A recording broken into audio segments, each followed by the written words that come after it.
રાતના સમયે એકલી બહાર નીકળતી કે મુસાફરી કરતી મહિલાઓને કેવી રીતે મુશ્કેલીઓનો સામનો કરવો પડે છે તે અંગે તેલંગાણા સાહસી આઈપીએસ અધિકારી હાથ ધર્યું એક સિક્રેટ મિશન।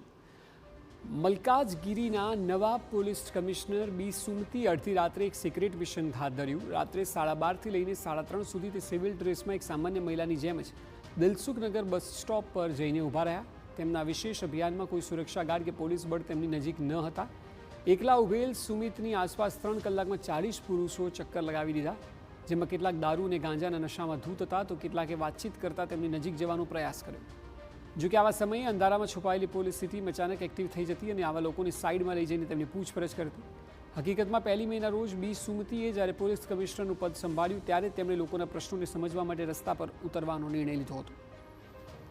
પોલીસ કમિશનરના અભિયાનનો હેતુ એ સમજવાનો હતો કે મોડી રાત્રે એકલી મહિલાઓને કયા પ્રકારની સમસ્યાઓનો સામનો કરવો પડે છે।